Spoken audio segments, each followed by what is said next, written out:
ശ്രീരാമ രാമ രാമ ശ്രീരാമചന്ദ്ര ജയ. ശ്രീരാമ രാമ രാമ ശ്രീരാമഭദ്ര ജയ. ഹരിശ്രീ ഗണപതയേ നമ. അവിഘ്നമസ്തു. യുവാവായി തീർന്ന അതികായൻ ബ്രഹ്മാവിനെ തപസ് ചെയ്ത് ഇഷ്ടവരങ്ങളും സ്വായത്തമാക്കി. ബ്രഹ്മാസ്ത്രവും അഭേദ്യമായ ഒരു കഞ്ചുകവും പൈതാഹ മോഹ വിമുക്താവസ്ഥയുമായിരുന്നു ആ വരങ്ങൾ. പിന്നീട് പരമശിവനെ ഗുരുവായി സ്വീകരിച്ച് സർവ അസ്ത്രശസ്ത്ര വിദ്യകളും അഭ്യസിച്ചു. ഭഗവാൻ അവന് പാശുപതാസ്ത്രവും ദാനം ചെയ്തു. ഇന്ദ്രനെയും ഒരിക്കൽ അവൻ യുദ്ധം ചെയ്ത് തോൽപ്പിച്ചിട്ടുണ്ട്. വിഭീഷണന്റെ ഭാഷണം അവസാനിച്ചപ്പോൾ വൈകുണ്ഠപതിയായ രാമൻ നിവദിച്ചു, ഇനി അതികായൻ അധികം ജീവിക്കുകയില്ല. യുദ്ധം തുടങ്ങി 3-ാം ദിവസം രാവണൻ പറഞ്ഞു, ഇന്ന് താൻ ഒറ്റയ്ക്കാണ് യുദ്ധത്തിന് പോകുന്നത്, തൻ്റെ കൂടെ ആരും വരണ്ട എന്ന്. ലങ്കാധിപതി തൻ്റെ സർവവിധ പദവികളോടും കൂടി യുദ്ധത്തിന് പുറപ്പെട്ടു. ആർത്തു വിളിച്ച് കോലാഹലത്തോടെ അടുത്തു വരുന്ന നക്തഞ്ചരപ്പടയെ കണ്ട് രാമൻ വിഭീഷണനോട് ചോദിച്ചു, ആ വരുന്ന രക്ഷോവര വീരന്മാർ ആരെല്ലാമാണ്? വിഭീഷണൻ ഓരോരുത്തരെയും പരിചയപ്പെടുത്തി കൊടുത്തു. അങ്ങനെ പടസമൂഹം ഗോപുരദ്വാരത്തിനടുത്തെത്തിയപ്പോൾ രാവണൻ തിരിഞ്ഞു നിന്ന് മറ്റുള്ളവരോട് പറഞ്ഞു, നിങ്ങളെല്ലാവരും തിരിച്ചു പൊയ്ക്കോ, ഞാൻ ഒറ്റയ്ക്ക് മതി എന്ന്. രാവണൻ തന്റെ വിശിഖങ്ങളാൽ വാനരവൃന്ദങ്ങളെ എയ്തെയ്ത് വീഴ്ത്താൻ തുടങ്ങി. ലക്ഷ്മണൻ രാമനോട് പറഞ്ഞു, രാവണനുമായി യുദ്ധം ചെയ്യാൻ ജ്യേഷ്ഠൻ എന്നെ അനുവദിക്കണം.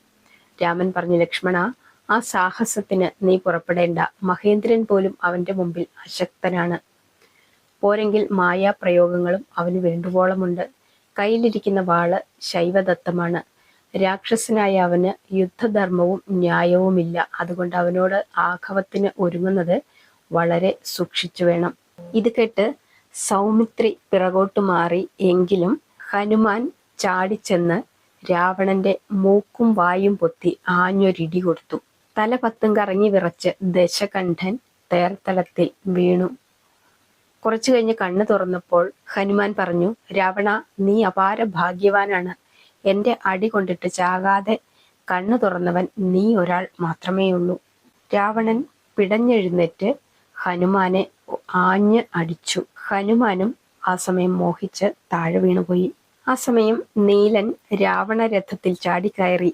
അവന്റെ കിരീടങ്ങളിൽ 10ലും വില്ലിലും കൊടിമരത്തിലും ചവിട്ടിത്തുള്ളി നൃത്തം ചെയ്ത് പുറത്തു കടന്നു. കോപാന്ധനായ ദശവദനൻ ഒരു പാവകാസ്ത്രമെടുത്ത് തളർന്നു കിടക്കുന്ന പവനപുത്രന്റെ നേർക്ക് പ്രയോഗിച്ചു. അത് കണ്ട് ലക്ഷ്മണൻ പാർജന്യാസ്ത്രമെയ്ത് ഹനുമാനെ മോചിപ്പിച്ചതിനു ശേഷം രോക്ഷാകുലനായി രാക്ഷസരാജന്റെ നേർക്കെടുത്തു. രണ്ടുപേരും തമ്മിൽ നടന്ന സങ്കരത്തിൽ ശരസമൂഹങ്ങളുടെ പെരുമഴയാൽ ആകാശം പോലും ഇരുളടഞ്ഞു.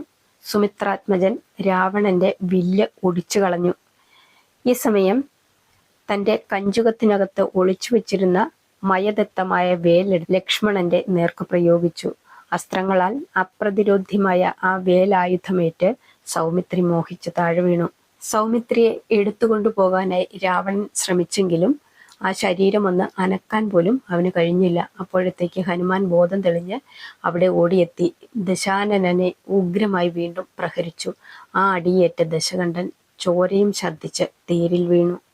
മാരുതി ലക്ഷ്മണനെ എടുത്ത് ഭഗവാന്റെ മുമ്പിൽ കൊണ്ടുവന്നു വെച്ചു. അദ്ദേഹം അനുജന്റെ ശരീരമൊന്ന് തടവിയപ്പോൾ വേൽ തന്നെത്താൻ പറഞ്ഞ് രാവണഹസ്തത്തിൽ ചെന്നു ചേർന്നു. സൗമിത്രി മോഹം തെളിഞ്ഞ് നേത്രങ്ങളും തുറന്നു. രാമദേവന്റെ ക്ഷമ അവസാനിച്ചു. അദ്ദേഹം ദശകണ്ഠ രാവണനുമായി യുദ്ധത്തിന് ഒരുമ്പിട്ടു. അപ്പോൾ ഹനുമാൻ പറഞ്ഞു, പ്രഭു, നിന്തിരുവടിക്ക് തേരില്ല. അടിയന്റെ കഴുത്തിൽ കയറിയിരുന്ന യുദ്ധം ചെയ്തു കൊള്ളുക. രാമചന്ദ്രൻ ആ ഭക്തന്റെ അപേക്ഷയനുസരിച്ച് അവന്റെ കണ്ഠത്തിൽ ആരൂഢനായി ആഹവം ആരംഭിച്ചു. കോദണ്ഡത്തിലെ മണിനാദം ഇടതടവില്ലാതെ മുഴങ്ങി. രാമൻ നെയ്ത അസ്ത്രങ്ങൾക്കെല്ലാം ഒപ്പമായി രക്ഷോവരനും അസ്ത്രൗഘങ്ങൾ പൊഴിച്ചുകൊണ്ടിരുന്നു. ആരും ഒരു തലമുടി നാരിഴ വണ്ണത്തിൽ പിന്മാറിയില്ല. രണ്ടുപേരും ദിവ്യാസ്ത്രങ്ങളും പ്രത്യസ്ത്രങ്ങളും തുല്യനിലയിൽ പ്രയോഗിച്ചു. രാവണനിൽ നിന്നും അസുരങ്ങളായ അധർമാസ്ത്രങ്ങളും മായാസ്ത്രങ്ങളും പുറപ്പെടുന്നത് കണ്ട് ധർമ്മൈക മൂർത്തിയായ രാമഭദ്രൻ അത്യന്തം ശക്തമായൊരു ബാണം രക്ഷോവര നായകന്റെ വക്ഷസിനെ ലക്ഷ്യമാക്കി പ്രക്ഷേപിച്ചു. ആ വിശകമേറ്റ് ദശാസ്യൻ തളർന്ന് താന്തനായി രഥത്തിൽ വീണു. ആയുധങ്ങളും അശ്വങ്ങളും രഥവുമെല്ലാം നശിച്ച് ക്ഷീണിതനായ രാവണനോട് അന്നേ ദിവസം വിശ്രമിക്കാൻ പറഞ്ഞ് അന്നേ ദിവസത്തെ യുദ്ധം മതിയാക്കി രാമൻ. ലജ്ജിതനായ രാവണൻ സഭാങ്കണത്തിലേക്ക് നടന്നുപോയി. രാവണ തിരോധാനത്തിന് ശേഷം വാനരന്മാർ രാമ മഹാത്മ്യത്തെക്കുറിച്ച് വാഴ്ത്തിയപ്പോൾ മത്സ്യാവതാരം മുതൽ രാമാവതാരം വരെയുള്ള വിഷ്ണുവിന്റെ അവതാര കഥകൾ ജാംബവാൻ അവരെ പറഞ്ഞു ധരിപ്പിച്ചു.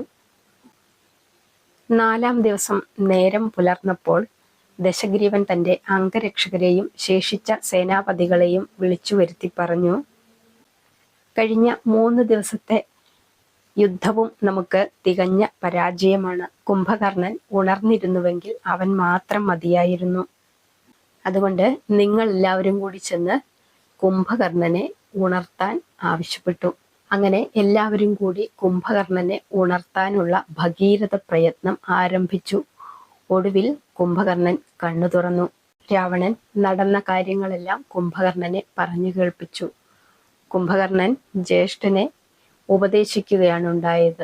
അങ്ങ് ചെയ്തത് തെറ്റാണെന്നും സീതാദേവിയെ അപഹരിക്കുക വഴി അങ്ങ് ലങ്കയെയും ലങ്കാവാസികളെയും നാശത്തിലേക്ക് തള്ളിവിടുകയാണ് ചെയ്തതെന്നും പറഞ്ഞു. എന്നാലും ജ്യേഷ്ഠനു വേണ്ടി താൻ യുദ്ധത്തിന് പോകാൻ തയ്യാറാണെന്നും പറഞ്ഞു. അങ്ങനെ രാവണനെ തൊഴുതു വന്ദിച്ച കുംഭകർണൻ 1000 ഭാരമുള്ള ഇരുമ്പു ശൂലവും ധരിച്ചുകൊണ്ട് രണാങ്കണമായ ഉത്തര ഗോപുരദ്വാരത്തിലേക്ക് യാത്രയായി. ഭീകര പർവ്വതാകാര ശരീരനായി ഒരു ഉഗ്രൻ ശൂലവുമേന്തി അലയാഴി പോലെ അലറി മതിച്ചു വരുന്ന കുംഭകർണനെ കണ്ട് മർക്കടന്മാർ ഭയപ്പെട്ട് 4 വശത്തേക്കും ഓടി. ആ വരുന്നവൻ ആരാണ്? രാമചന്ദ്രൻ വിഭീഷണനോട് ചോദിച്ചു. എന്റെ ജ്യേഷ്ഠൻ കുംഭകർണനാണ്. 100 രാവണന്റെ ശക്തി അദ്ദേഹത്തിനുണ്ട്. പക്ഷേ ബ്രഹ്മദേവ വരത്താൽ അദ്ദേഹം സദാ നിദ്രാലുവായിപ്പോയി. തനിയെ ഉണരാതെ ആരെങ്കിലും ആ നിദ്രയ്ക്ക് ഭംഗം വരുത്തിയാൽ അന്ന് അദ്ദേഹത്തിന്റെ മരണമാണെന്നും നാൻമുഖൻ അരുളി ചെയ്തിട്ടുണ്ട്. പരമശിവനാൽ ദത്തം ചെയ്തിരിക്കുന്നതാണ് ആ കയ്യിലിരിക്കുന്ന ശൂലം. വിഭീഷണൻ മന്ദം മുമ്പോട്ട് നടന്നു ചെന്ന് കുംഭകർണന്റെ കാലടികളിൽ വീണ് നമസ്കരിച്ചു. ജ്യേഷ്ഠ, എനിക്ക് മാപ്പ് തരണം. ഞാൻ വർഗവിദ്വേഷിയാണെന്ന് ജ്യേഷ്ഠൻ തെറ്റിദ്ധരിക്കരുത്. ജ്യേഷ്ഠന്റെ നിർബന്ധപ്രകാരം മൂത്ത ജ്യേഷ്ഠന് നൽകിയ സാരോപദേശത്തിന് പ്രതിഫലമായി എനിക്ക് ലഭിച്ചത് നിഷ്കരുണമായ നിഷ്കാസനമാണ്. ജ്യേഷ്ഠനും അത് കണ്ടതാണല്ലോ. ലങ്കയുടെ ഭാവി നന്മയെ കരുതിയാണ് ഞാൻ രാമഭദ്രനെ അഭയം പ്രാപിച്ചിരിക്കുന്നത്. കുംഭകർണൻ വിഭീഷണനെ പിടിച്ചെഴുന്നേൽപ്പിച്ചിട്ട് പറഞ്ഞു, നീ ഭാഗ്യവാൻ. ഭഗവാന്റെ തൃച്ചേവടുകളെ സേവിക്കാനുള്ള ഭാഗ്യം നിനക്ക് നേരത്തെ ലഭിച്ചു. നീ ചിരകാലം വിഷ്ണു ഭക്തനായി ലങ്കാധിപതിയായി വാഴാൻ ഇടവരട്ടെ. എന്റെ വിധി ഇങ്ങനെയാണ്. പരന്താമനായ രാമഭദ്രന്റെ കയ്യാലുള്ള മരണം യാചിച്ചുകൊണ്ടാണ് ഞാൻ വന്നിരിക്കുന്നത്. എന്നെ ഇന്ന് വിളിച്ചുണർത്തിയതാണ്. ആയതിനാൽ ഇന്നെന്റെ മരണം സുനിശ്ചിതമാണ്. അതും എനിക്ക് ബോധ്യമുണ്ട്. അനുജനെ അനുഗ്രഹിച്ച് യാത്രയാക്കി വിഭീഷണൻ രാമസവിധത്തിലെത്തി കുംഭകർണനുമായി നടന്ന സംഭാഷണ വിവരം ധരിപ്പിച്ചു. കുംഭകർണൻ ആയിരക്കണക്കിന് വാനരന്മാരെ ഒറ്റ വീശിന് ചുറ്റിപ്പിടിച്ച് ഞെരിച്ചു കൊന്ന് വലിച്ചു ദൂരെ എറിയാൻ തുടങ്ങി. പാദങ്ങൾ കൊണ്ട് തൊഴിച്ചും ചവിട്ടിയും പരസഹസ്രം മർക്കടന്മാരെ അങ്ങനെയും വധിച്ചുകൊണ്ടിരുന്നു. അത് കണ്ട് കപികുലം ഭയപ്പെട്ട് വിരണ്ടോടി തുടങ്ങി. സുഗ്രീവൻ ഒരു വലിയ പാറ കൊണ്ട് കുംഭകർണനെ എറിഞ്ഞു. ക്രുദ്ധനായ കുംഭകർണൻ തന്റെ ശൂലം കൊണ്ട് അർക്കാത്മജന്റെ കണ്ഠത്തിൽ ശക്തമായൊരു ആഘാതമേൽപ്പിച്ചു. മിത്രതനുജൻ മോഹിച്ച് താഴെ വീണു. കുംഭകർണൻ അവനെയും തൂക്കിയെടുത്തുകൊണ്ട് സന്തോഷപൂർവ്വം കൊട്ടാരത്തിലേക്ക് തിരിച്ചു. പുരവാസികൾ കുംഭകർണനെ അനുമോദിച്ചു. ഈ സന്തോഷവാർത്ത ജ്യേഷ്ഠനെ അറിയിക്കുവാനായി കുംഭകർണൻ രാവണ മന്ദിരത്തിലേക്ക് പോയി. കൊട്ടാരത്തിന്റെ തിണ്ണയിൽ മരിച്ചതിന് തുല്യം കിടന്നിരുന്ന സുഗ്രീവൻ അല്പസമയം കഴിഞ്ഞപ്പോൾ ആലസ്യ വിമുക്തനായി അവിടെ നിന്നും ചാടി എഴുന്നേറ്റ് അപ്പോഴത്തേക്ക് കുംഭകർണനും അവിടെ എത്തി. വിജൃംഭിത ഗാത്രനായി ജംഭാന്തക പുത്രാനുജൻ അടുത്തു നിന്നിരുന്ന കുംഭകർണാദി രാക്ഷസ പരീക്ഷകളുടെ കർണനാസികൾ കടിച്ചു പറിച്ചുകൊണ്ട് ചാടി അവിടം കടന്നുപോയി രാഘവ സന്നിധിയിൽ എത്തി. കുംഭകർണൻ വീണ്ടും രണഭൂമിയിൽ പ്രവേശിച്ചു. രാക്ഷസപ്രവരനുമായി അപ്പോൾ നേരിട്ടത് ലക്ഷ്മണനാണ്. കുറെ കഴിഞ്ഞപ്പോൾ കുംഭകർണൻ ലക്ഷ്മണനെ വെടിഞ്ഞ് രാമന്റെ നേർക്കടുത്തു. അവൻ മരിക്കാനായി തന്നെ സമീപിക്കുകയാണെന്ന് മായാമയൻ മനസ്സിലാക്കി. കോദണ്ഡം വലിച്ച് ഒരു ബാണം അവന്റെ നേർക്ക് തൊടുത്തുവിട്ടു. ആ വിശിഖം ചീറിപ്പാഞ്ഞെടുത്ത് ആ നിശാചരന്റെ ദക്ഷിണകരവും അതിലിരുന്ന ദക്ഷാരിദത്ത ശൂലവും ഖണ്ഡിച്ച് ദൂരെ തെറിപ്പിച്ചു. വാമഹസ്തത്തിൽ ഒരു വലിയ വൃക്ഷം പിഴുതെടുത്തുകൊണ്ട് നക്തഞ്ചരൻ പിന്നെയും മുക്തിപ്രദന്റെ മുമ്പിലേക്ക് അടുത്തു. ഇന്ദ്രാസ്ത്രമെയ്ത് ഇന്ദ്രാനുജൻ ആ കരവും മുറിച്ചു.